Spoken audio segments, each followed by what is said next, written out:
What's up everyone, it's the sluices here. Today I'm going to be listing 5 huge gold prospecting mistakes you could be making. Now these 5 mistakes are mistakes any gold prospector could be making from beginner to advanced level. We used to make many of these mistakes and up until recently still have occasionally made some of these mistakes. Just because you're making 1 or 2 or even 3 or even all of these mistakes does not necessarily mean you're not going to be finding gold. But if you stop doing these things, it will greatly increase the amount of gold you will find in general. And just because you're making one of these mistakes does not mean you're a bad prospector in any right at all. Just means you may be not living up to your full potential. Without further ado, let's get into it. So first up, mistake number 1 is only trying one location. So it's gold prospecting, right? It's not gold mining. At the handheld level, we're prospecting, which that means finding the gold. You need to find the location. So you may notice this will tie into other ones, but only trying one location. I mean, you go to a creek, and let's say in New Zealand, let's say you go to Slab Hut Creek, and you'll only ever go to Slab Hut Creek from now on. You'll never try the other locations. You'll think it's pretty good, but you'll never go to, let's say, Goldsborough or Moonlight Creek or 12 Mile Creek or Gabriel's Gully. You just only ever try 1 or 2 creeks. Now, by doing this, you may be on a really good spot, but there could definitely be better creeks around, especially if you're in somewhere like the US or Australia, where you can mine in just about any creek that's not claimed. You should always be trying to find those different creeks, whether that's going up a tributary of your current river, or going even downstream. Just moving locations can often give you a lot of gold, or at least trying out a new location or area of prospecting. Number 2, throwing overburden away. Now this is quite a large mistake. So that by overburden, I mean material that's sitting on top of the bedrock that might not have as much gold, or material that's quickly washed in, anything like that. So throwing overburden away is a huge mistake. I know this, we were recently out mining, our most recent video, that was all overburden on top of the bedrock. And I could have just dug that and thrown it away, but I'm already digging it. So I took the extra 30, 40, maybe 50% extra time to classify and process it. And even though it was overburden with less gold, I made so much more. Like I would have lost probably like half a gram almost if I hadn't processed that overburden.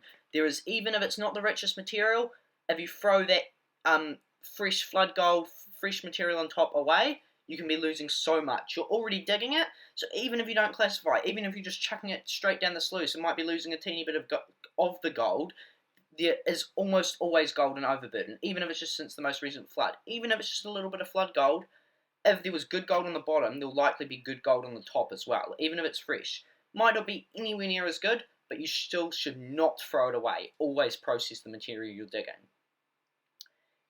Hashtag 3. Not knowing when to move on. Now this is somewhat similar to only trying one location, but not really. So you're in a hole and the paste streak's getting worse and worse, you've hit the bedrock, you've cleaned it off, but you keep trying that hole and it's just getting weaker and weaker. You need to know when it's time that you've cleaned that paste streak out and you're going to need to move on to try and find a better spot. Only trying that one spot we've had times, right, where we've went in and tried a spot, had it pretty good, and then an absolutely bonkers spot, 5 times as good, was just across the creek from us. You just need to know, yes, there will always be better spots. There is always better spots. That's logic I like to use. There is always better you can do. So you should just know when to move on. Or even if you find a spot, just keep looking for another one. You just need to know when that paste streak's run out and it's time to move on to a different spot. Whether this be a different bend, a whole different creek. So it's kind of similar to only trying one location, but not really. You need to know when that paste streak has run out and it's time to move on to a different hole. Number 4, overfilling the sluice / panning off black sand. What I mean by overfilling the sluice is this is 2 things. 1, if you clog up the sluice with heaps of material up over the riffles. Now what this will do, when the sluice is all full of material, this won't give the gold a chance to sink to the bottom, so the gold will just wash straight over the top. If the gold can't get down in that slurry and into the riffles, you're going to likely lose some gold. So if you have the sluice completely clogged up, that's a big no-go. Yes, you can have it full of quite a bit of gravel, but as long as that gravel's moving around and you can still see at least some of your riffles, you'll likely be catching a lot of your gold. But if it's completely stuffed, or not completely even jammed, maybe your material's still going out, but if the material is really stacked high, you're likely going to be losing a lot of gold. The other thing by jamming up the sluice, by this, I mean, is if the sluice is full, not full to the height, but has heaps of material in it that's like almost concreted in the sluice. So not fluent material. So this will not give gold a chance to sink to the bottom if the material is really solid, or like clay-like, or heaps of black sands, things like that. If the material is really solid in the sluice, that means it's time for you to clean the sluice out, or you could be losing gold. And then panning off black sand is similar. This is why I include it in the same one. But when you're panning, once you get down to that black sand, it can be quite hard for the gold to sink to the bottom of the black sand because of all the friction it has. So really, you're not going to want to pan off black sand unless you're in an area with really big gold. Then you're probably not going to lose it. Or if there's a crap load of black sand. But I have done this in the past. As long as you look carefully, shake, you might not lose gold, but it is still rather risky, and it's best if you have too much black sand just to split it into 2 pans, or even 3 or 4, because you can lose quite a bit of gold if you pan off the black sand. Now, finally, number 5, the most important mistake many people make when prospecting, in my opinion. Of course, there are other mistakes that are probably bigger, like going to an area that doesn't have gold full stop. That's probably, for example, a bigger mistake than this. But those are kind of blatantly obvious things, sort of. Or like not digging. That's technically a mistake, but you're not going to just not dig when you're mining and not move any material. So this is the biggest mistake people consistently, well, not everyone, but a lot of prospectors I consistently see making, is not test panning. Now this is somewhat similar to only trying one location and not moving on, but not necessarily. So when you find a spot, I see so many miners these days, even advanced high-level prospectors, will go to a creek, go, that looks like a nice spot, dig there. And they'll dig it. They can get some good gold, but there can always be so much better gold. So test panning is a great way to do this. You'll go up to a spot, take a test pan. Oh yeah, 1 or 2 flakes there. Move to another spot. Oh yeah, 3 or 4 there. Oh, I might dig there. Oh, we'll just try a few more. 7 or 8 in the next spot. It's just a really good indicator to determine whether a spot's good. When you're digging your hole, if the test pans are really good on top and they're getting worse, it's likely just flood gold. Of course, the bedrock gold can often be better than the surface, but generally the more gold there is on the surface in the spot, the more there's going to be deeper down. So test panning to find where the pay streak is, test panning to find good spots. We would have never come this far in prospecting if we had not test panned. Test panning is the single most best way to find locations, in my opinion, or spots that gold could deposit, in my opinion. If we hadn't test panned, I think out of our 10 best trips or so, I think one of the spots was found, hey, that looks like a good spot, let's mine it. Or let's test pan it. But even then, we still test pan to determine if it was good gold. We just didn't go straight in and dig it.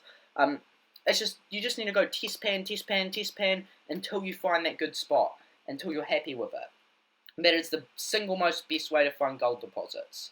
But if you don't test pan, you're not going to get the colour. Far out. You are going to get the colour, but you can find so much better spots. Find when the pay streak runs out. I'm going to quote another YouTuber here. I think it was Vogus Prospecting. He's a great channel. Make sure to check him out if you haven't already. But your pan is the best gold detector ever made. Test panning is key to finding every good spot. Not every good spot, yet not every, but 90% of the time, or at least for me, the test panning spots is how you find the gold, how you get on the deposits, how you know when the spot's running out, how you know when the spot's getting better. Pretty much everything to determine a vague coverage of gold in the area. Maybe if it's an area just with nuggets, test panning isn't good. Or maybe if it's an area where, it's all flood gold or all bedrock gold or something, test panning might not be as good. But 99.9% of the time, test pan. Keep looking for that better spot. Keep looking. Know when to move on. Know that there could be better creeks out there. Know that there's always better spots to go to. Never throw out your overburden, and don't let your sluice and pan get all clogged up and overfilled. You follow those things, you're going to have a much, much better time prospecting. Thank you for watching, everyone. I hope you enjoyed. If you want to see more from us, Make sure to leave a like and subscribe, and we'll see you on our next mining trip. Before we end it, I just want to give a massive thank you to all our channel patrons, and an exclusive thank you to William Knoll, the Gold Motherlode tier patron. If you're interested in becoming a patron as well, and throwing a bunch of support behind the channel while receiving a ton of bonus perks, make sure to check the link in the description below. Now, we'll see you on the next one.